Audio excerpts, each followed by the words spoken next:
अगर अर्थ के thermal map को देखा जाए तो नॉर्थ पोल पे जाने पर हमें वहां का टेम्परेचर -3, -4 तो -6 तक देखने को मिलता है, जो कि काफी ज्यादा कम है। लेकिन जब हम साउथ पोल एंटार्क्टिका पर जाते हैं तो हमें वहां का टेम्परेचर -50 तो -60 तक देखने को मिलता है, जो कि 10 गुना कम है नॉर्थ पोल से। इतना ही नहीं बल्कि एंटार्क्टिका इतना ठंडा है कि उसे सोलर सिस्टम की कई ठंडी जगहों से कंपेयर किया जाता है। लेकिन अब सवाल ये उठता है कि इन दोनों पोल्स को सेम सनलाइट मिलती है, तो फिर इनके टेम्परेचर में इतना ज्यादा डिफरेंस क्यों? यही जानेंगे आज की इस वीडियो में, तो बने रहिए आज की हमारी इस वीडियो के साथ। अगर आपको हमारी ये वीडियो जरा सी भी पसंद आती है तो हमारे इस वीडियो को लाइक कीजिए और चैनल को सब्सक्राइब कीजिए, ताकि हमारे आने वाली जो भी वीडियो है वो आप तक पहुंचे सबसे पहले। तो चलिए शुरू करते हैं आज की इस वीडियो।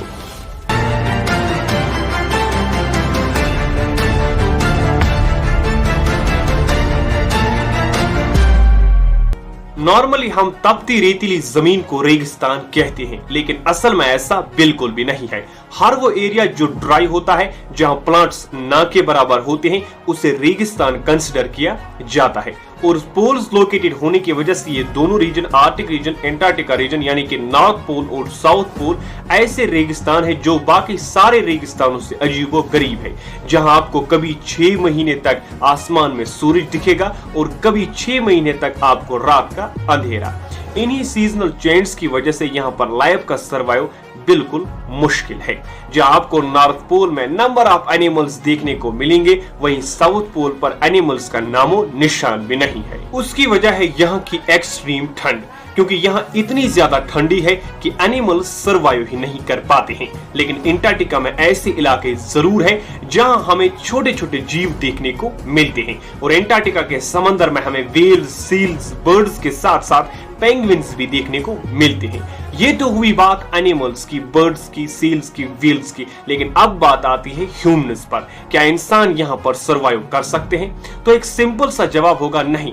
जब एनिमल्स इस टेम्परेचर में सर्वाइव नहीं कर पाते हैं तो इंसान जिंदा कैसे रहेगा? लेकिन 20 साल से नॉर्थ पोल पर इंसानी जिंदगी का बसेरा है। इन सालों में वहां के इवोल्यूशन में, उनकी लाइफ में, इनकी बॉडी में ऐसे चेंजेस आ गए हैं कि अब वो इस टेम्परेचर में सर्वाइव कर पाते हैं। लेकिन जब बात साउथ पोल पर आती है, एंटार्क्टिका पर आती है, तो यहाँ बिल्कुल भी नॉर्थ पोल की तरह नहीं है, बल्कि यहाँ पर इंसान का जिंदा रहना मुश्किल नहीं, नामुमकिन है। ज्यादा समय तक इंसान यहाँ रुक ही नहीं सकता। 80s में कई लोगों ने यहाँ रुकने का मिशन उठाया था, लेकिन यहाँ की एक्सट्रीम ठंड ने उन्हें वापस जाने पर मजबूर कर दिया। अब इंसान समझ चुका था कि एंटार्क्टिका में बहुत समय तक रहना नामुमकिन है, और आज भी लोग एंटार्क्टिका में जाने से डरते हैं, क्योंकि एंटार्क्टिका का टेम्परेचर ही ऐसा है कि इंसान अगर ज्यादा देर तक वहां रहेगा तो वो उस टेम्परेचर में जम ही जाएगा।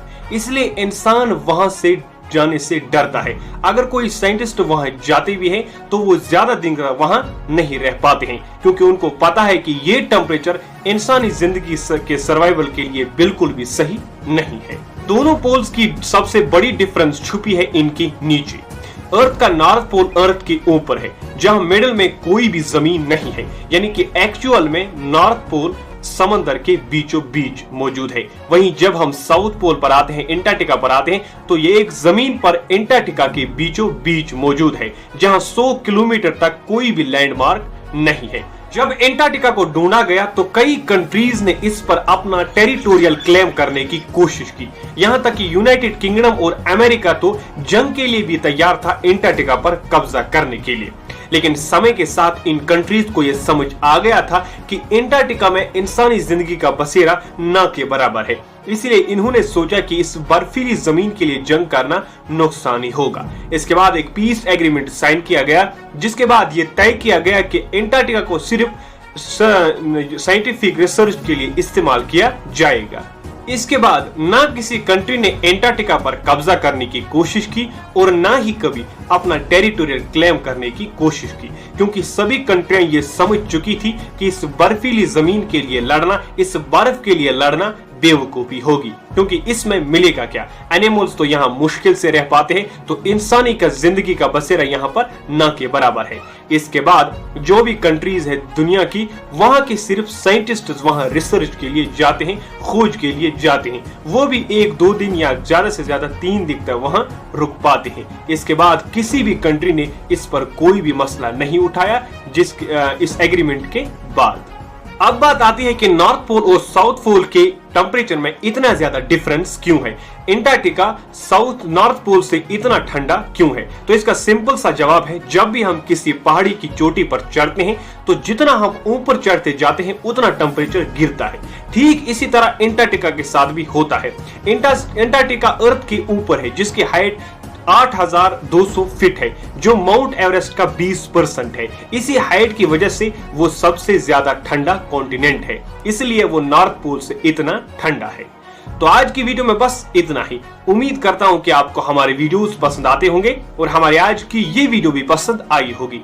तो ऐसी वीडियोस को देखने के लिए हमारे चैनल को सब्सक्राइब कीजिए और बेल आइकॉन दबाइए, ताकि हमारे आने वाली जो भी वीडियो है वो आप तक पहुंचे सबसे पहले। तो अगली वीडियो तक के लिए खुदा हाफिज।